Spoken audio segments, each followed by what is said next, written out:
أعوذ بالله من الشيطان الرجيم بسم الله الرحمن الرحيم ويوم نحشرهم جميعا ثم نقول للذين أشركوا مكانكم أنتم وشركاؤكم فزيلنا بينهم وقال شركاؤهم ما كنتم إيانا تعبدون فكفى بالله شهيدا بيننا وبينكم إن كنا عن عبادتكم لغافلين۔ اللہ رب العالمین نے ارشاد فرمایا وَيَوْمَ نَحْشُرُهُمْ جَمِيعًا، اور جس دن ہم ان سب کو جمع کریں گے، پھر مشرکین کہیں گے کہ تم اور تمہارے شریک اپنی اپنی جگہ ٹھہرے رہو، پھر ہم ان کے آپس میں پھوٹ ڈالیں گے، اختلاف ڈالیں گے، اور ان کے وہ شرکا کہیں گے تم ہماری عبادت نہیں کرتے تھے۔ فَكَفَى بِاللَّهِ شَهِيدًا بَيْنَنَا وَبَيْنَكُمْ، اس لیے ہمارے تمہارے درمیان اللہ کی گواہی کافی ہے، ہم کو تمہاری عبادت کی خبر بھی نہ تھی۔ یہ سورہ یونس کی 2 آیتیں ہیں۔ اللہ رب العالمین نے 2 آیتوں کے اندر ایک بہت بہترین پیغام دیا ہے، خاص کر کے ان لوگوں کو جو لوگ اہل حق جماعت کو چھوڑ کر کے دوسری جماعت میں شامل ہیں، ان کے لیے بہت اچھا پیغام ہے۔ وَيَوْمَ نَحْشُرُهُمْ جَمِيعًا، یہ جمیعہ سے مراد کیا ہے کہ اللہ رب العالمین نے فرمایا کہ اس روز ہم ان سب کو جمع کریں گے، تو جمیعہ سے مراد کیا ہے؟ تو جمیعہ سے مراد ازل سے لے کر کے ابد تک، یعنی جب سے اللہ رب العالمین نے دنیا کو قائم کیا اور جب ختم کرے گا، شروع سے لے کر کے آخر تک تمام اہل زمین انسان اور جنات ہے۔ زمین ہے، زمین کے نیچے اور 6 زمین ہیں، آسمان ہے، آسمان کے اوپر اور بھی 6 آسمان ہیں۔ پوری دنیا کے اندر جتنے بھی انسان، جنات، چرندوں، پرندے، جتنی بھی چیزیں ہیں، اللہ ساری چیزوں کو جمع کرے گا۔ جس طرح اللہ رب العالمین نے دوسری جگہ ارشاد فرمایا سورہ کہف آیت نمبر 47 وَحَشَرْنَاهُمْ فَلَمْ نُغَادِرْ مِنْهُمْ أَحَدًا، کہ ہم ان سب کو اکٹھے کریں گے، کسی ایک کو بھی نہیں چھوڑیں گے، یعنی سب کو اللہ تعالیٰ کے پاس جمع کیا جائے گا۔ ان کے مقابلے میں اہل ایمان کو دوسری طرف کر دیا جائے گا، یعنی اہل ایمان اور کفر و شرک دونوں کو سب کو جمع کر کے اہل ایمان کو الگ کر دیا جائے گا، اہل کفر و شرک کو الگ کر دیا جائے گا۔ اور پھر اللہ رب العالمین نے فرمایا سورہ یاسین آیت نمبر 59 وَامْتَازُوا الْيَوْمَ أَيُّهَا الْمُجْرِمُونَ، کہ اس دن لوگ گروہوں میں بٹ جائیں گے، جماعت میں بٹ جائیں گے، اپنی اپنی جماعت میں بٹ جائیں گے۔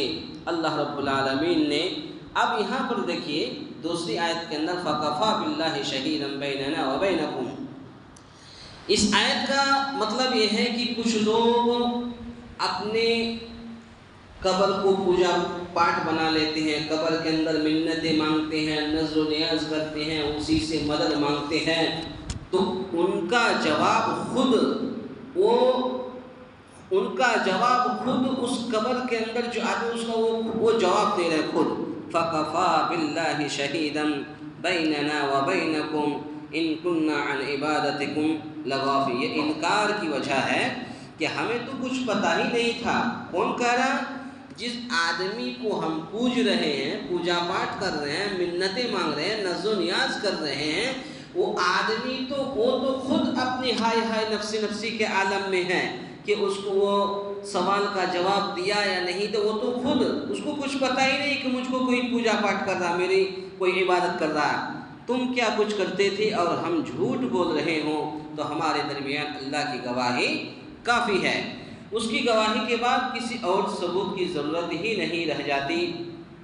یہ آیت اس بات پر نص صریح ہے کہ مشرکین جن کو مدد کے لیے پکارتے تھے، جن کی یہ پوجا پاٹ کرتے تھے، وہ محض پتھر کی مورتیاں نہیں تھی، بلکہ جس طرح آج کل کے قبر پرست اپنی قبر پرستی کو جائز ثابت کرنے کے لیے کہتے ہیں، اس قسم کی آیت تو بتوں کے لیے ہیں۔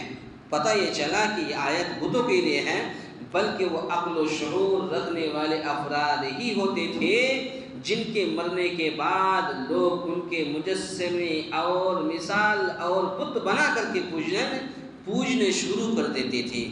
تو گویا کہ وہ ایک انسان ہی تھا اس دنیا کے اندر، اب وہ مرنے کے بعد ان کی جو ہے لوگ پوجا پاٹ کرنے لگ جاتے ہیں، جس طرح حضرت نوح علیہ السلام کی قوم کے طرز عمل سے بھی ثابت ہے، جس کی تصریح صحیح بخاری میں موجود ہے۔ دوسرا یہ بھی معلوم ہوا کہ مرنے کے بعد انسان کتنا بھی نیک ہو، حتیٰ کہ نبی اور رسول ہی کیوں نہ ہو، اسے دنیا کے حالات کا علم نہیں ہوتا ہے۔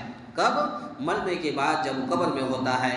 اس کے متبعین اور عقیدت مند لوگ اسے مدد کے لیے پکارتے ہیں، اس کے نام کی نذر و نیاز کرتے ہیں، اس کے نام پر چڑھاوا کرتے ہیں، اس کی قبر پر میلے ٹھیلے کا انتظام کرتے ہیں، لیکن وہ جس آدمی کے پاس یا جس آدمی سے ہم مدد مانگتے ہیں، نذر و نیاز کرتے ہیں، وہ بے خبر ہوتا ہے۔ وہ ان تمام چیزوں کا انکار ایسے لوگ قیامت والے دن کریں گے۔